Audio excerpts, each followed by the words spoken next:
In this video, I'll explain the evolution of my various techniques for levitation, and how bullies and naysayers inspired me to levitate in new and exciting ways. Jesus, help me out! Give me a dime, I'll get a quarter and hit him in the head with it. Give us that freaking jackass that he is! No, buddy, come on, see. I'm telling you, why don't you give me $1 to go away? You're not really disabled. No, I'm not. As a child, I had a reoccurring flying dream that still occurs today. In it, I figured out a little trick flick of the legs that allowed me to break free of the chains of gravity. It left everyone on the ground asking me to show them how. That dream is somehow a reality today. I began levitating through street performing as a human statue in 2012, just a year prior to going on AGT. I began learning out of necessity to earn more money as a human statue. But that was merely the beginning of a journey of self-discovery of levitation techniques that has brought me to understand everything from why people choose to believe in something to the nature of bullying and how to channel negative energy into the positive. The cane levitation I began with is from the Indian fakir tradition. Indian magic is a point at which very ancient magic tricks intersect with spiritual beliefs, witchcraft, mathematics, physical feats, and deception. I can show you the best example of this intersection of magic and math with magic squares. This is a numerological secret of the universe. Many of these magic powers or beliefs in magic powers were exploited by the sadhu for their own personal and financial gain. It was very common for a supposed holy man to travel from town to town performing Indian magic tricks, and after winning over the belief of the townspeople, to offer them a deal to heal the sick for a hefty fee. Even more questionable is the use of such Indian magic to gain followers as a Hindu guru. Such is the work of Sai Baba, the owner of the Nag Champa incense enterprise. Cult membership, though, has a more long-term relationship. The Yui Gellers, the Sai Babas in the world went wrong when they took advantage of people financially. Many cults have formed because people are seeking truth and enlightenment, yet feel in the dark, feeling lost in life, feeling more comfortable when they have guidance. A cult or religion can form when one individual appears to them, offering the archetype of the omnipotent guide. Many people came to me asking for guidance after I fulfilled the miracle of levitation, as if because I could do this amazing thing, then suddenly I had all the answers. One such individual was trying to convince me that I was the return of Buddha, to reaffirm the validity of his own dream he had had about me levitating on AGT before I went on the show. Belief in something functions to fulfill someone's desire to believe in something. We see with American politics that if there's a desire to believe, there's enough false information and distractions to keep those who want to believe believing in something that's false, and they can subjectively filter all the media they allow in their minds. If I was to say that what I do is real levitation, so many people who believe they have a firm understanding in the laws of physics would say that I'm lying. If I was to say that it was all an illusion, those people who want to believe levitation is real would say that I'm lying to appease mainstream society. For that reason, there's no point for me to walk out on stage and say whether what I'm doing is real or fake. I'd rather challenge the spectator to figure out truth for themselves and to test their own understanding of deception, the media, and desire to believe. If someone wants to believe, who am I to crush their dreams that make them so happy? If someone doesn't believe in me at all, what matters is that I believe in myself. I don't understand why people get upset at magic, like they expect a witch or magician to fully explain how they do their magic.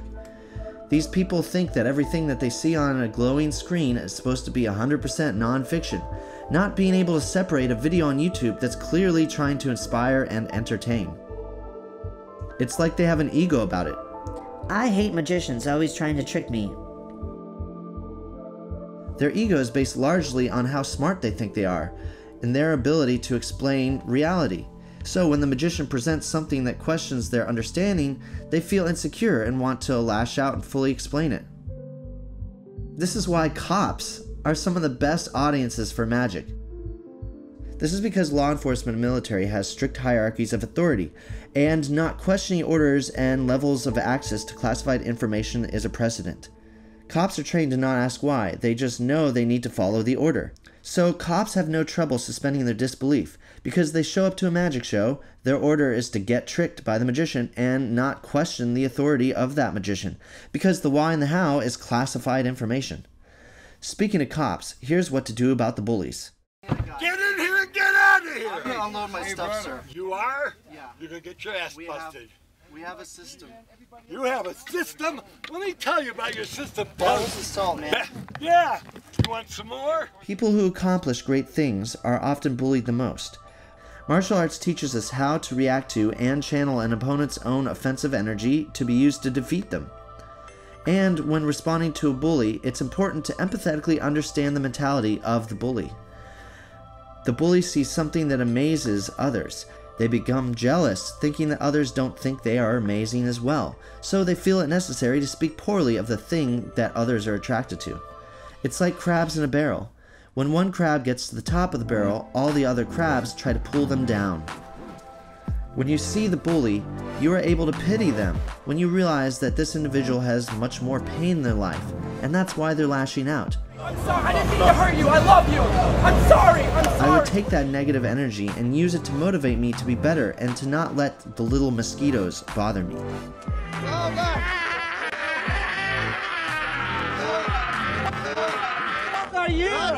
It's just a test for others to see what I can handle being thrown my way. And if I don't give the bully the gratification that they've gotten under my skin, then they give up, realizing that their actions are futile. Can I punch him? I can't punch him? Can I punch this? I can't hear you, I'm levitating. Get the f out of here! You're a f***ing loser! I love you! Why? I don't love you! No, don't touch me! He goes, I am an alien! Ah! But that's his act. It's like art. It's Well, like tell me it's an act! Tell me it's an act! No, but he can't because it's his Oh, art. honey, it's all cool, man. It's all cool. Someone gives up when they realize their own actions are being used against them. So when people told me I couldn't levitate without the stick, Do it without the stick. I thought of all the ways I could levitate without the stick. Using the same technique of yoga balance that uses holding on to something when simulating levitation, I was able to hold on to a tree to float. I was able to hold on to someone else's head to float. They challenged me to levitate without holding on to anything, so I used the energy of a Tesla coil. They challenged me to levitate without a Tesla coil, so I did it in the New York subway. They challenged me to levitate naked or in my underwear to show that I wasn't wearing a harness.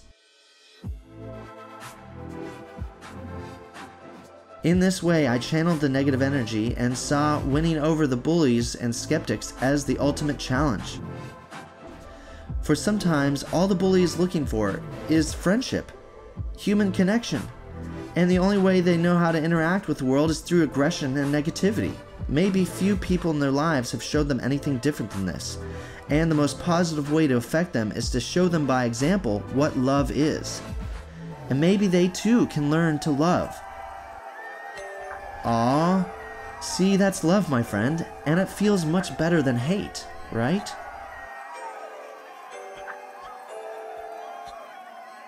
Hey, I want to thank you guys for subscribing to my channel. I'm also starting a kids channel of just content for kids. Also, check out the kids show that I produced in the link right there.